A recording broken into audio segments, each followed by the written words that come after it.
თქვენ როცა აკითხებთ მუშაობას პოლიციაში, გეგონათ რომ ოდესმე სტუდენტს დააკავებდით ტროტუარზე პროტესტის გამოთქმის გამო, მშვიდობია იმ პროტესტის გამოთქმის გამო? პოლიციამ სტუდენტს დასაკავებლად პირდაპირ უნივერსიტეტში მიაკითხა. აგრუნის მაგისტრატურის მეორე კურსის სტუდენტი ტროტუარზე დგომის გამო დააკავეს. სასამართლოს გადაწყვეტილების შემდეგ პოლიციამ უნივერსიტეტში მიაკითხა და ელენე გელაშვილი ლექციიდან გამოსული დააკავა. ცეცხლი ოლიგარქიას. ეს იყო ახალგაზრდა სტუდენტის პასუხი. შეგრძნება არა გაქვთ შეხვილი? არა, რუსებს რომ არა, რუსულ რეჟიმს რომ სახურებით არ გწყვეტიათ თორე ანუ ხო, რა ვიცი. ელენე გვიყვარხარ. ხოჩა. და მადლობა რომ სამშობლოში ვიყავ. მადლობა. მადლობა ელენე. ელენე გელაშვილს 2025 წლის 18 დეკემბერს ტროტუარზე დგომას ედავებიან. არა და ამ დღეს გადაღებულ კადრებში ნათლად ჩანს, რომ აქციის მიმდინარეობისას პარლამენტის წინ ასობით ადამიანი შეუფერხებლად ყოველგვარი დაბრკოლების გარეშე გადაადგილდება. წინა პრეცედენტების გათვალისწინებით მოსამართლეც ეკავას ეს გადაწყვეტილება აბსოლუტურად მოსალოდნელი იყო ადვოკატისთვის. საქმეში მტკიცებულებების სახით იყო წარმოდგენილი ვიდეო ჩანაწერი, სადაც ჩანს, რომ ელენე გელაშვილი უბრალოდ დგას თავის მეგობრებთან ერთად რუსთაველის გამზირზე და თამაშობენ რასად როდის, ანუ ადამიანებმა მოყვარულები არიან ამ თამაშის. ეს არის უბრალოდ რეპრესიები ადამიანების წინააღმდეგ, რომლებიც 500-ზე მეტი დღეა დგან რუსთაველის გამზირზე და გამოხატავენ პროტესტს. დღეს დაკავებების დღე იყო. ტროტუარზე დგომისთვის დააპატიმრეს ბიოლოგი ნინო საღირაძეც. ახალგაზრდა ქალს განაჩენი მოსამართლე თორნიკე კაპანაძემ გამოუტანა.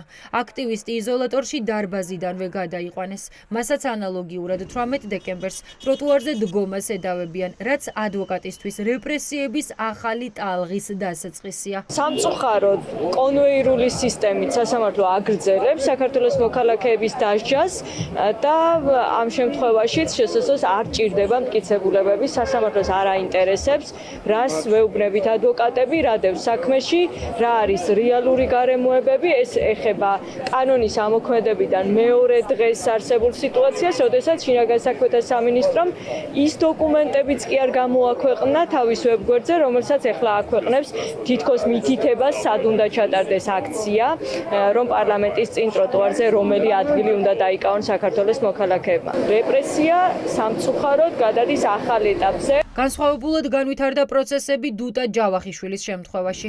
დარბაზში მოულოდნელად სამხარაულის ექსპერტი ისე შემოიყვანეს, რომ ადვოკატებიც არ იყვნენ ინფორმირებული, რამაც ეჭვები და კითხვები გააჩინა. სხდომა დაიხურა. ჯავახიშვილი 15 მაისს გაიგებს რა ბედიელის, ჯარიმა თუ სიტყვიერი გაფრთხილება. აქტივისტი შეშემპირია, ამიტომ მოსამართლეც საცუამ დაუდასტურა, რომ მის შემთხვევაში პატიმრობა გამოირიცხა, თუმცა აქ სხვა დილემაა. მოსამართლეს უთხარი ის, რომ მე არ მაქვს იმის საშუალება, რომ 5000 ლარი გადავიხადო, რადგანაც ცხოვრობ მარტო და არ მაქვს ამის გადახდის საშუალება და მირჩევნია, რომ პატიმრობაში გამიშვას, ვიდრე 5000 ლარი დამაკისროს. მოსამართლემ საკუთარი ინიციატივით მოიწვია ექსპერტი, იმიტომ რომ დუტას აქვს შეზღუდული შესაძლებლობის მქონე პირის სტატუსი, ეს თავის თავში უკვე არის არასწორი, არის დისკრიმინაციული, დაცხარე არ იყო მზად, არ იყო ინფორმირებული საერთოდ ამ ექსპერტის გამოკითხვასთან დაკავშირებით. ეს არის ძალიან ცუდი პრეცედენტი და სასამართლომ არ უნდა დაუშვას, რომ შეზღუდული შესაძლებლობის მქონე ადამიანები მართლმსაჯულების პროცესში იყვნენ დისკრიმინაციულ მდგომარეობაში. აქტივისტების წინააღმდეგ ადმინისტრაციული საქმეების სერია დღეს საქალაქო სასამართლოში ანუკა გამსახურდიამ დახურა. აქტივისტს ნანა შამათავას კრიტიკა და სოციალურ ქსელში გამოქვეყნებული პოსტი 3000 ლარიან ჯარიმად დაუჯდა. ანუკა გამსახურდია ამ თანხის გადახდას არ აპირებს. სამართალ დარღვევის ოქმიც კი არასწორად იყო შედგენილი, რადგან უცენზურო სიტყვებიო და ასე შემდეგ და არ და მეტავებოდნენ ამ ქალის შეურაცხყოფაზე.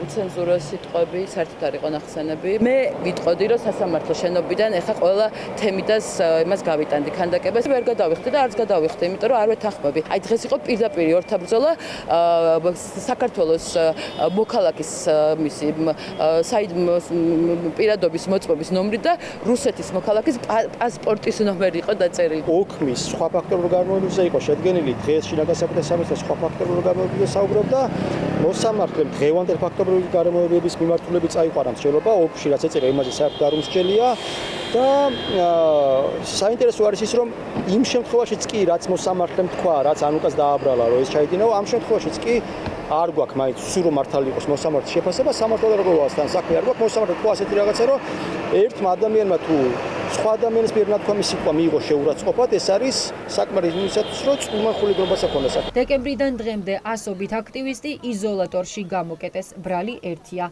ტროტუარზე დგომა.